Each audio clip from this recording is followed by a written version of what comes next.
Assalamualaikum sahabat. Kembali lagi di channel Coko Media Film. Kali ini kami akan meneruskan alur cerita video sebelumnya, yaitu film Squid Game yang sudah sampai pada episode ketiga. Episode keempat ini bertemakan Tetaplah di Tim. Ini berarti para peserta harus memiliki tim yang saling menjaga. Karena staf dengan sengaja mengadu domba peserta sehingga terjadi tawuran di dalam asrama. Tanpa berlama-lama lagi sahabat, yuk kita masuk ke alur ceritanya. Seperti biasa, setelah permainan selesai selalu diumumkan jumlah pemenang dan juga total hadiahnya. Setelah permainan kedua, peserta yang mengikuti permainan ini berjumlah 187 orang, sementara yang tereliminasi sejumlah 79 orang. Babak ini menghasilkan hadiah sebesar 7,9 miliar won, sehingga total hadiah yang terakumulasi adalah 34,8 miliar won. Setelah pengumuman tersebut, agenda adu domba peserta pun dimulai. Hal ini dilakukan staf dengan cara mengurangi porsi makan peserta, sehingga tim Deksu mengantri 2 kali dan banyak peserta lainnya tidak mendapatkan bagiannya. Para pemain yang tidak mendapatkan bagian makanannya protes kepada staf karena makanan telah habis. Namun, staf tidak mengambil makanan kembali. Mereka hanya berkata bahwa jatah makanan telah dipaskan dengan jumlah peserta.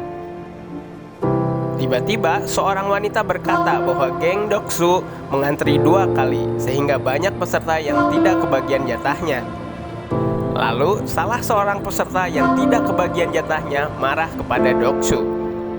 Namun Doksu yang dikenal sebagai orang paling kuat di antara semua peserta justru kesal kepada peserta tersebut. Doksu lalu menendang-nendangnya hingga peserta bernomor 271 tersebut tewas. Melihat kejadian tersebut, Ji-hoon berteriak kepada staf karena staf telah membiarkan ketidakadilan terjadi.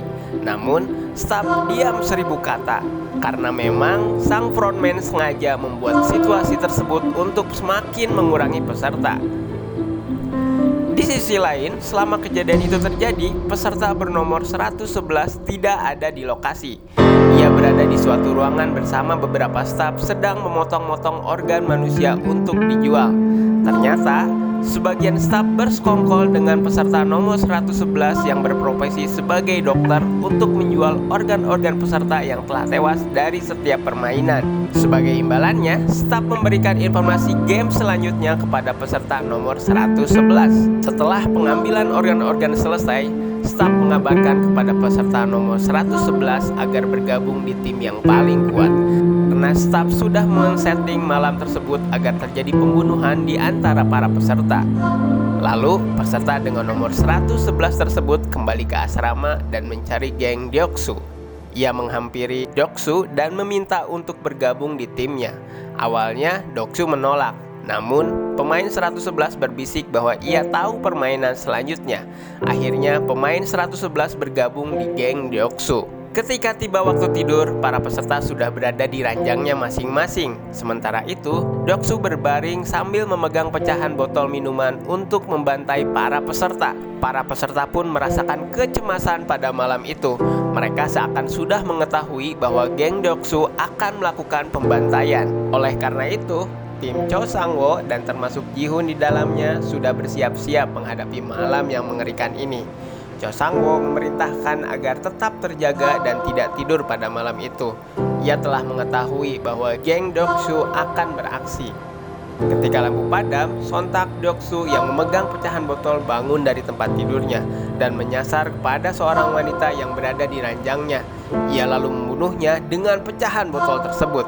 Setelah wanita tersebut, Doksu menyasar ke Sae-byok. Ia hampir dibunuh oleh Doksu, namun Sae-byok rupanya memegang pisau dan ia melawan Doksu.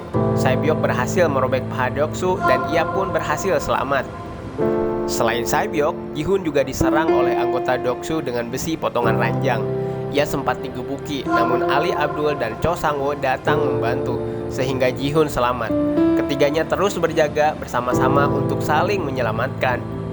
Ketika itu semua terjadi, kakek tua naik ke ranjang atas dan berdiri di sepanjang tawuran tersebut. Untungnya, tidak ada satupun yang menyerang kakek tersebut. Setelah beberapa lama, kakek tersebut merasa ketakutan dan berteriak agar semuanya berhenti. Mendengar itu, sang frontman pun menghentikan tawuran tersebut. Ia menyalakan lampu dan membuka pintu sehingga para staf masuk dan menghentikan tawuran tersebut. Wajar saja sang frontman menghentikan tawuran tersebut setelah teriakan kakek tua, karena kakek tua adalah pemilik dari Squid Game yang juga ia sebagai pesertanya. Namun, peserta tidak ada yang mengetahui hal itu, dan informasi itu akan ditemukan di episode 9, episode terakhir di season 1 ini.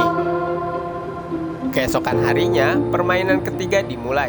Para peserta diperintahkan membentuk tim yang terdiri dari 10 orang. Namun, para peserta masih belum mengetahui game apa yang akan dimainkan. Sementara itu, Gang Doksu sudah tahu jenis permainan yang akan dimainkan. Ini karena pemain nomor 111 yang berada di Gang Doksu telah diberitahu oleh salah seorang staf Squid Game. Permainan yang akan dimainkan adalah tarik tambang. Oleh karena itu, Doksu memilih sisa slot anggotanya dari orang-orang yang kuat.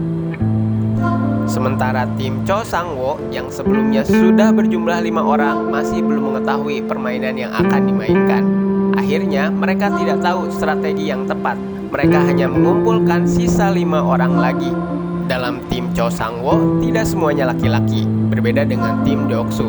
Di dalamnya terdapat 3 orang perempuan, yaitu Han Min-yo, Sae-byok, dan Ji-young. Sisanya 7 laki-laki, dan itu pun termasuk kakek tua yang sudah tidak punya kekuatan fisik yang besar. Alhasil, tim Cho Sang-woo memiliki power yang lemah untuk memainkan tarik tambang ini.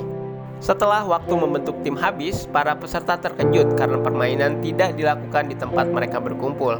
Mereka memasuki tempat lain dan terlihat arena permainan tarik tambang maut yang berada tinggi di atas mereka. Sontak saja, tim Cho Sang-woo merasa pesimis dengan timnya yang lemah.